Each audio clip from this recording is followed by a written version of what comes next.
దేవుడు మనందరికీ చెప్తున్న వాక్యము, వాక్యమే దేవుడు, దేవుడే వాక్యము. సో వాక్యాన్ని దేవుణ్ణి ఎప్పుడు కూడా వేరు చేయలేమండి. సో వాక్యము దేవుడి యొక్క తలంపుల నుంచి, దేవుడి యొక్క మనస్సులో నుంచి, దేవుడి యొక్క ఆలోచనల నుంచి, దేవుడి యొక్క తలంపుల నుంచి పుట్టిందే ఈ వాక్యము. అందుకే వాక్యమే దేవుడు, దేవుడే వాక్యము. వాక్యాన్ని వేరు చేయలేము దేవుడి నుంచి వాక్యాన్ని వేరు చేయలేము. నువ్వు వాక్యాన్ని చదువుతున్నావా, దేవుణ్ణి చదువుతున్నట్టు. వాక్యాన్ని తెలుసుకుంటున్నావా, దేవుణ్ణి తెలుసుకున్నట్టు. వాక్యానుసారంగా నడుస్తున్నావా, దేవుడికి ఇష్టానుసారంగా నడుస్తున్నట్టు. సో వాక్యానుసారంగా నడవట్లేదా, దేవుడికి వ్యతిరేకంగా నడుస్తున్నట్లు. సో వాక్యాన్ని నువ్వు అంగీకరించావా, దేవుణ్ణి అంగీకరించినట్టే. వాక్యాన్ని ప్రేమిస్తున్నావా, దేవుణ్ణి ప్రేమిస్తున్నట్టే. వాక్యాన్ని రిజెక్ట్ చేసావా, దేవుణ్ణి రిజెక్ట్ చేసినట్టే. వాక్యాన్ని విమర్శించావా, దేవుణ్ణి విమర్శించినట్టే. వాక్యాన్ని వక్రీకరించావా, దేవుణ్ణి వక్రీకరించినట్టే. సో వాక్యమే దేవుడు, దేవుడే వాక్యము. సో వాక్యము వేరు కాదు, దేవుడు వేరు కాదు. సో కాళ్ళ నుంచి నడక ఎలాగైతే వేరు కాదో, కంటిలో నుంచి చూపు ఎలాగైతే వేరు కాదో, అలాగే నోటిలో నుంచి వచ్చే మాట నోటి నుంచి వేరు ఎలాగైతే కాదో, అలాగే దేవుడు కూడా వాక్యమే దేవుడు. సో ఎప్పుడు కూడా వేరు చేయొద్దు. సో అందుకే వాక్యము చదవడానికి ఎప్పుడు కూడా నెగ్లెక్ట్ చేయొద్దండి. మనం వాక్యం చదువుకుంటున్నప్పుడు దేవుణ్ణి చదువుతున్నట్టు, వాక్యాన్ని తెలుసుకుంటున్నప్పుడు దేవుణ్ణి తెలుసుకుంటున్నట్టు, వాక్యానుసారంగా బ్రతుకుతున్నప్పుడు దేవుడికి హృదయానుసారంగా బ్రతుకుతున్నట్టు, దేవుడి ఇష్టానుసారంగా బ్రతుకుతున్నట్టు. కాబట్టి ఎప్పుడు కూడా వాక్యాన్ని మనం ఎప్పుడు వక్రీకరించద్దు, వాక్యాన్ని ఎప్పుడు కూడా నెగ్లెక్ట్ చేయొద్దు. సో వాక్యానుసారంగా బ్రతకట్లేదా, దేవుడు హృదయానుసారంగా మనం బ్రతకట్లేదు. సో వాక్యాన్ని రిజెక్ట్ చేస్తున్నామా, దేవుని రిజెక్ట్ చేస్తున్నట్టు. వాక్యాన్ని ప్రేమిస్తున్నామా, దేవుణ్ణి ప్రేమిస్తున్నట్టు. వాక్యంలో నువ్వు చదువుతున్నప్పుడు ఆనందపడుతున్నావా, దేవుళ్ళో నువ్వు ఆనందపడుతున్నట్టు. సో వాక్యాన్ని నువ్వు వ్యతిరేకిస్తున్నావా, దేవుని వ్యతిరేకిస్తున్నట్టు. వాక్యాన్ని విమర్శిస్తున్నావా, దేవుని విమర్శించినట్టే. సో దేవుడే వాక్యము, వాక్యమే దేవుడు. సో రెండు కూడా వేరు కాదు, ఇద్దరు ఏకమై ఉన్నాడు. మళ్ళీ చెప్తున్నాడు, వాక్యము దేవుడి యొక్క తలంపుల నుంచి, దేవుడి యొక్క ఆలోచనల నుంచి, దేవుడి యొక్క బుద్ధిలో నుంచి వచ్చింది వాక్యము. వాక్యము ఏం తెలియజేస్తుందంటే దేవుడి యొక్క గుణము తెలియజేస్తుంది, దేవుడి యొక్క స్వభావాన్ని తెలియజేస్తుంది, దేవుడి యొక్క గుణగణాలను తెలియజేస్తుంది, దేవుడి యొక్క లక్షణాలను, దేవుడి యొక్క మంచితనాన్ని, దేవుడి యొక్క దయాలత్వాన్ని, దేవుడి యొక్క కోపాన్ని, దేవుడి యొక్క మంచితనాన్ని, దేవుడి యొక్క ప్రేమను తెలియజేస్తుంది వాక్యము. సో నువ్వు వాక్యము చదువుతున్నప్పుడు నువ్వు దేవుడి యొక్క ప్రేమను నువ్వు చూడొచ్చు. వాక్యం చదువుతున్నప్పుడు దేవుడి యొక్క వాత్సల్యాన్ని చూడొచ్చు, దేవుడి యొక్క మంచితనాన్ని చూడొచ్చు, దేవుడి యొక్క దీర్ఘశాంతాన్ని చూడొచ్చు. సో వాక్యం చదువుతున్నప్పుడు దేవుడి యొక్క మనస్తత్వాన్ని నువ్వు చూడొచ్చు. ఇవన్నీ కూడా వాక్యం చదువుతున్నప్పుడు నువ్వు అనుభవిస్తావు. నువ్వు కష్టంలో ఉన్నప్పుడు దేవుడు వాక్యం ద్వారా మాట్లాడతాడు, బాధలో ఉన్నప్పుడు వాక్యం ద్వారా మాట్లాడతాడు, వాక్యం ద్వారా మాట్లాడి ఓదారుస్తాడు. సో మౌనంగా అయితే ఉండడు దేవుడు, ఎప్పుడు కూడా మౌనంగా ఉండడు. మన కష్టాల్లో, మన బాధలో, మన అవమానాల్లో, మన నిందల్లో ఒక దైవజనుడి ద్వారా వాక్యం ద్వారా మాట్లాడొచ్చు. లేకపోతే నువ్వు బైబిల్ చదువుతుండగా వాక్యం ద్వారా మాట్లాడొచ్చు, లేకపోతే వాక్యం వింటుండగా ఆ వాక్యం ద్వారా మాట్లాడొచ్చు దేవుడు. సో దేవుడు వాక్యానుసారంగా మాట్లాడతాడు, వాక్యానికి విరుద్ధంగా మాట్లాడాడు. సో వాక్యంలో శక్తి ఉంది, వాక్యంలో బలం ఉంది, వాక్యంలో ఒక దైవక లక్షణం ఉంది, దైవిక శక్తి ఉంది. సో వాక్యాన్ని ఎప్పుడు కూడా నెగ్లెక్ట్ చేయొద్దండి. సో ఒక్క వాక్యము సెలవిస్తే ఆ వాక్యం ద్వారా అద్భుతాలు జరుగుతాయి, ఆశ్చర్యమైన కార్యాలు జరుగుతాయి. సో మన లోపల పరిశుద్ధాత్మ దేవుడు మన లోపలకు వచ్చి ఏం చేస్తున్నాడు, వాక్యానుసారంగా మనల్ని నడిపిస్తున్నాడు పరిశుద్ధాత్మ దేవుడు. అందుకే వాక్యముకు చాలా విలువ ఇవ్వాలండి, చాలా విలువ ఇవ్వాలి. సో నువ్వు వాక్యానికి చాలా విలువ ఇస్తే దేవుడికి విలువ ఇస్తున్నట్టు. సో నువ్వు దేవుణ్ణి ప్రేమిస్తున్నా అంటున్నావు, కానీ వాక్యం చదవట్లేదు, వాక్యానుసారంగా బ్రతకట్లేదు, అయితే నువ్వు దేవుణ్ణి ప్రేమించట్లేదని అర్థము. సో నువ్వు వాక్యానికి విలువ ఇస్తున్నావు, అమ్మో వాక్యం ఇలా చెప్పింది, నేను ఈ వాక్యానుసారంగా బ్రతకాలి అని నువ్వు అనుకుంటున్నావు, అప్పుడు దేవుడికి విలువ ఇస్తున్నట్టు.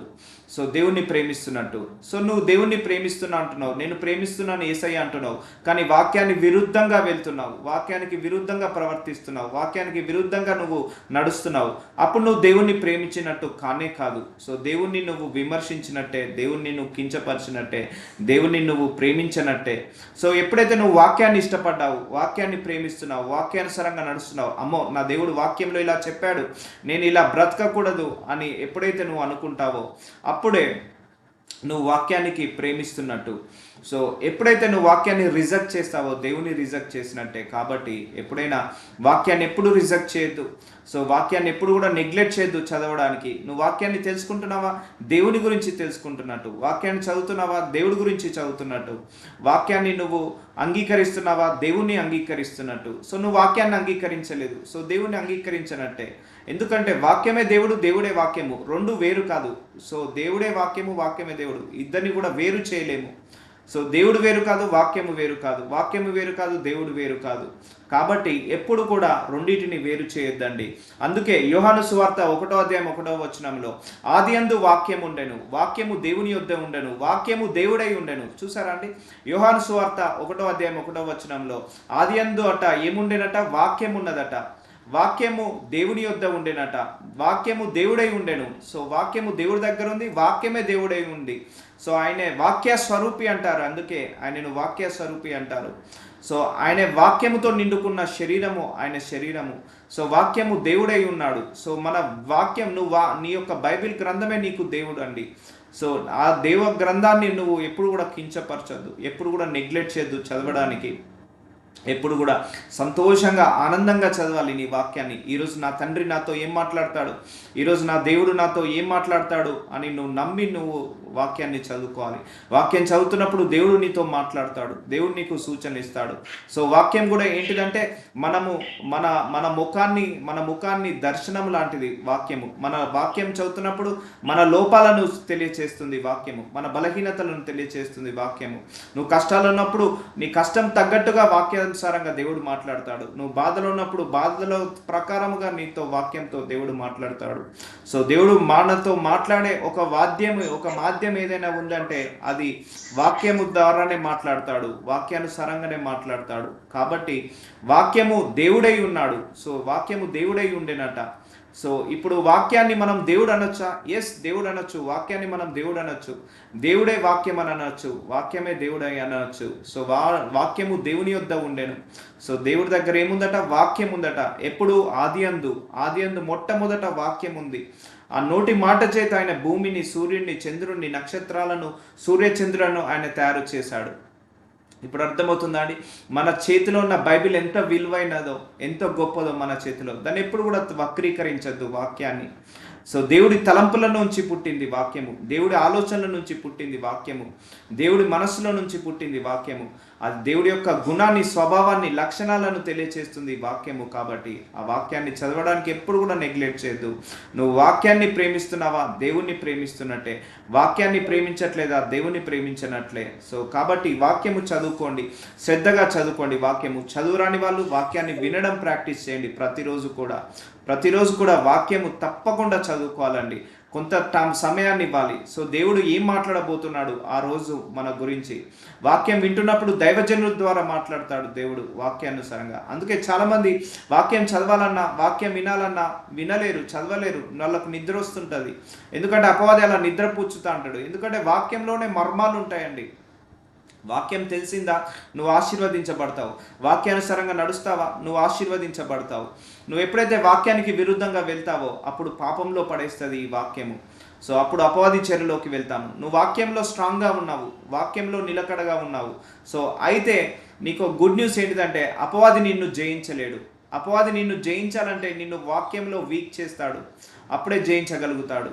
సో కానీ అపవాది జయించాలంటే నువ్వు వాక్యంలో స్ట్రాంగ్ ఉన్నంత వరకు అపవాది నిన్ను ఎప్పుడు కూడా జయించలేడు. ఎందుకంటే అపవాది మనల్ని వాక్యానికి విరుద్ధంగా తీసుకెళ్తాడు. వాక్యానికి విరుద్ధంగా వెళ్ళడమే, బ్రతకడమే అది పాపం చేసినతో సమానం. పాపంలో పడేస్తుంది వాక్యానికి విరుద్ధంగా వెళ్తాయి. నీ హృదయంలో వాక్యం ఉందా? నువ్వు పాపం చేయలేవు.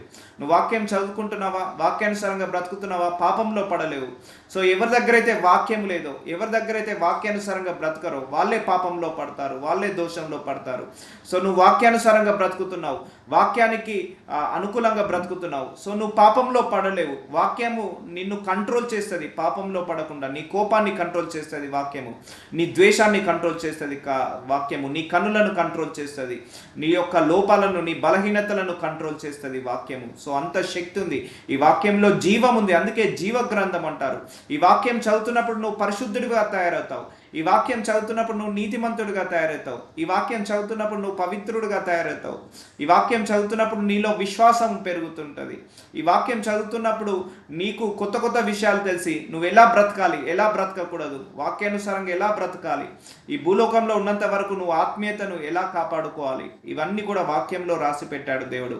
ఈ వాక్యము నీ పరలోక మార్గాన్ని ద్వారాలను ఓపెన్ చేస్తుంది. నువ్వు వాక్యానుసారంగా బ్రతుకుతున్నావా, వాక్యానికి అనుకూలంగా బ్రతుకుతున్నావా, అయితే నువ్వు పరలోక ద్వారం వైపు వెళ్తున్నట్టు, పరలోక ద్వారాన్ని వైపు నడుస్తున్నట్టు. కాబట్టి వాక్యాన్ని ఎప్పుడు కూడా నెగ్లెక్ట్ చేయకండి.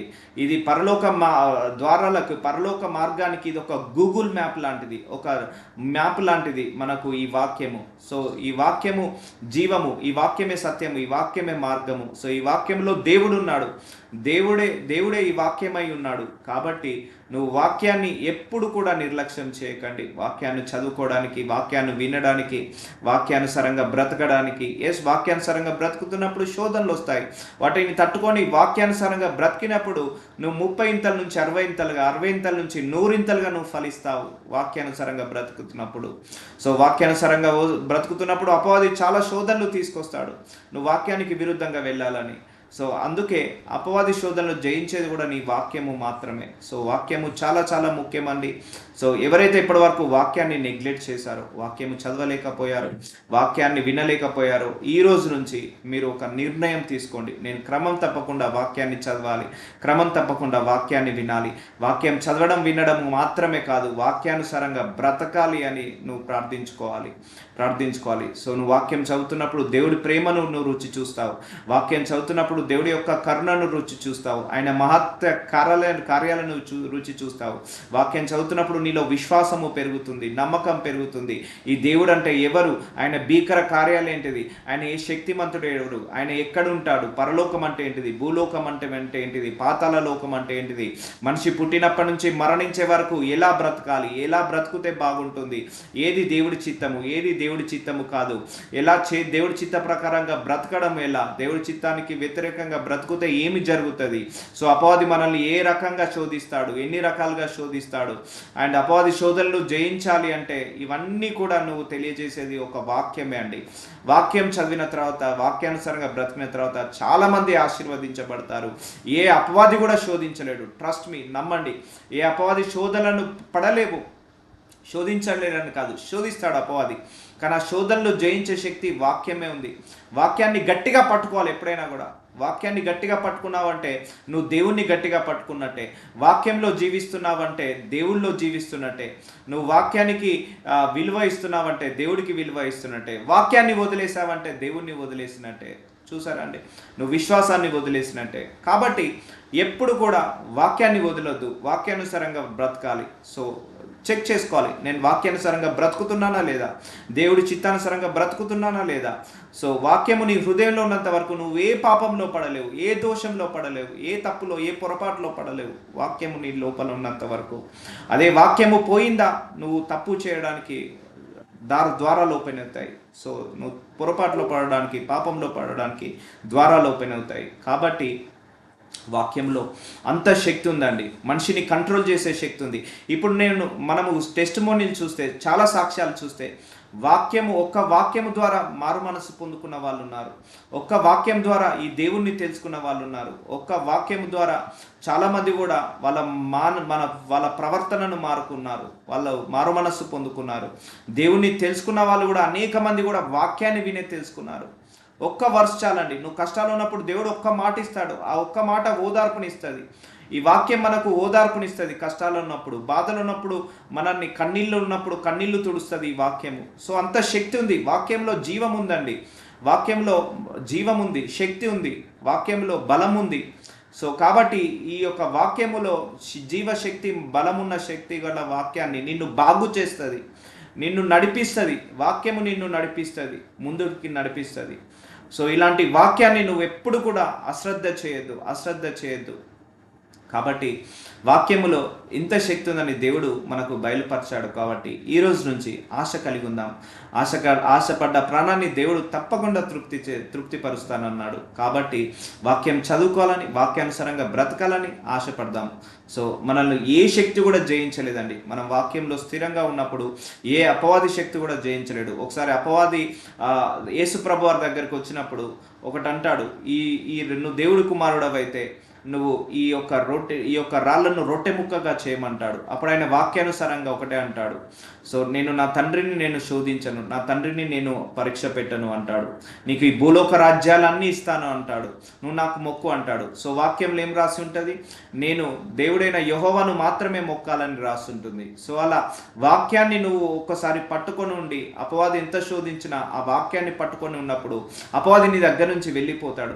నువ్వు వాక్యంలో స్ట్రాంగ్ ఉన్నావా, అపవాది నిన్ను ఏమీ చేయలేడు. సో వాక్యంలో వీక్ ఉన్న వాళ్ళే అపవాది పట్టుకుంటాడు. సో కాబట్టి పట్టుదలతో ఉండాలి నువ్వు వాక్యాన్ని నెరవేర్చడానికి. సో దేవుడు వద్దు అన్నదంటే వద్దు, కుడివైపుకు వెళ్ళకు అంటే వెళ్ళొద్దు, ఎడమ వైపుకు వెళ్ళొద్దంటే వెళ్ళొద్దు, స్ట్రైట్గా వెళ్ళాలంటే అటే వెళ్ళాలి. వాక్యం ఏది చెప్తే అదే చేయాలి. సో కీడుకి ప్రతి కీడు చేయొద్దని వాక్యం చెప్పింది. సో ఒకరు కీడు చేశారని మళ్ళీ మనం ప్రతి కీడు చేయకుండా ఉన్నామంటే నువ్వు వాక్యానుసారంగా బ్రతికినట్టు, దేవుడి మాటకు విలువ ఇచ్చినట్టు. సో నువ్వు వాక్యానికి విరుద్ధంగా బ్రతుకుతున్నావు అంటే దేవుడి మాటకు విలువ ఇస్తున్నట్టు కాదు, దేవుడి మాటను వ్యతిరేకిస్తున్నట్టు, దేవుడి మాటను రిజెక్ట్ చేస్తున్నట్టు. సో అందుకే వాక్యం ఏం చెప్తుందో అర్థం చేసుకో, వాక్యం ఏం చెప్తుందో అర్థం చేసుకొని దానిని మనన చేసుకో, అంటే మెడిటేట్ చేస్తూ ఉండాలి వాక్యాన్ని ఎప్పుడు కూడా. అందుకే మన హృదయంలో ఎప్పుడైనా కూడా వాక్యం ఉండాలి, మన హృదయంలో వాక్యం ఉండాలి, మన గదిలో ప్రార్థన ఉండాలి, మన వీధిలో మన సాక్ష్యం ఉండాలి అంటారు. కాబట్టి ఇలాంటి వాక్యము మనకు దేవుడిచ్చాడు. ఇంత మంచి వాక్యము చాలామంది దగ్గర లేదండి, చాలామంది దగ్గర లేదు. ఈ వాక్యము చదువుకున్న తర్వాత నేను చాలా మారాను, చాలా మార్చుకున్నాను. ఎందుకంటే ఈ యొక్క హృదయాలను మార్చే శక్తి ఈ వాక్యముకు ఉందండి. హృదయాలను, మనసులను మార్చే శక్తి, ఆలోచించే విధానాన్ని మార్చే శక్తి ఈ వాక్యంకు ఉంది. దేవుడు ఈ వాక్యం ద్వారా ఒకరితో ఒక్కొక్కలాగా మాట్లాడతాడండి.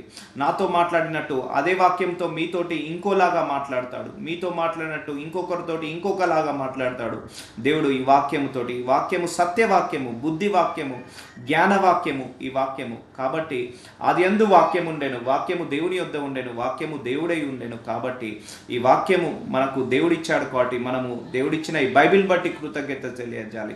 ఈ బైబిల్లో ఎక్కువగా సేల్ అయిన, ఈ భూలోకంలో ఎక్కువగా ప్రచురించబడిన బుక్కులు ఏదైనా ఉందంటే అది బైబిలే అండి. ఈ వాక్యముకు సంబంధించిన బుక్కే. ఎక్కువ భాషలలో తర్జమ అయిన గ్రంథం ఏదైనా ఉంది, ఒక జీవ గ్రంథం ఏదైనా ఉంది అంటే అది బైబిలే. ఈ భూలోకంలో అత్యధికమైన భాషలలో అత్యధికమైన సేల్ అయిన బుక్స్ కూడా ఈ బైబిల్, ఈ వాక్యమే. సో ఈ వాక్యము స్ప్రెడ్ అవుతుంటుంది, వరల్డ్ వైడ్గా స్ప్రెడ్ అవుతుంటుంది. ఇలాంటి వాక్యము మన చేతిలో ఉండడానికి దేవుడు ఎన్నో ఎన్నో ఎన్నో దైవజనుల ద్వారా, ఎంతోమంది తర్జమా చేసే వాళ్ళ ద్వారా, ఎన్నో ఇరుకులు ఇబ్బందుల మధ్య వచ్చిన తర్వాత మన చేతికి ఈ వాక్యాలు వచ్చాయి. సో మన చేతికి వాక్యం ఆల్రెడీ వచ్చేసింది. సో దానిని చదువుకోవాలి. ఏ భాషలో అంటే ఆ భాషలో ఉందండి, లేని భాష అంటే లేదు. భూలోకంలో ఎన్ని భాషలు ఉన్నాయో అన్ని భాషలలో ఈ బైబిల్ గ్రంథం తర్జమా అయింది, ట్రాన్స్లేట్ చేయబడింది. సో ఇలాంటి వాక్యాన్ని నువ్వు చదువుకున్నప్పుడు నువ్వు కూడా ట్రాన్స్లేట్ అయిపోతావు, నువ్వు కూడా ట్రాన్స్ఫర్మేషన్ అయిపోతావు. మన హృదయాలను మారుస్తుంది, మనసులను మారుస్తుంది, ఆలోచనలను మారుస్తుంది, బుద్ధిని మారుస్తుంది, ప్రవర్తనను మారుస్తుంది, మన యొక్క తలంపులను మారుస్తుంది. మనని నీతి మార్గంలో నడిపించే శక్తి ఏదైనా ఉందంటే మన వాక్యానికి మాత్రమే. పరిశుద్ధ మార్గంలో నడిచే శక్తి ఏదైనా ఉందంటే అది వాక్యానికి మాత్రమే. సో వాక్యము జీవమే వాక్యము, వాక్యమే దేవుడు, దేవుడే వాక్యము. కాబట్టి ఇలాంటి వాక్యాన్ని ఎప్పుడు కూడా నెగ్లెక్ట్ చేయొద్దు. సో ప్రార్థించుకుందాం. నాజరుడైన యేసయ్య, ఇదిగో తండ్రి, ఈరోజు వాక్యము గురించి మాకు గొప్పగా మాట్లాడావు తండ్రి. అయ్యా, వాక్యమే దేవుడు, దేవుడే వాక్యము ద్వారా మాతో మాట్లాడావు సూటిగా, స్పష్టంగా. ఇప్పటి వరకు మేము తెలిసి కానీ తెలియక కానీ తప్పులు పొరపాట్లు చేస్తుంటే, మీ వాక్యానికి విరుద్ధంగా మేము ప్రవర్తించుంటే క్షమించండి తండ్రి. అయ్యా ప్రభువా, ఇప్పటి నుంచి మేము ఈ వాక్యానుసారంగా నడిచే శక్తిని మాకు దయచేయండి. వాక్యానికి విరుద్ధంగా వెళ్ళకుండా వాక్యానికి అనుకూలంగా వెళ్ళే శక్తిని మాకు దయచేయమని ప్రార్థిస్తున్నానయ్యా. అయ్యా, వాక్యమే దేవుడు, దేవుడే వాక్యం అని మాకు అయ్యా సూటిగా స్పష్టంగా మాట్లాడావు.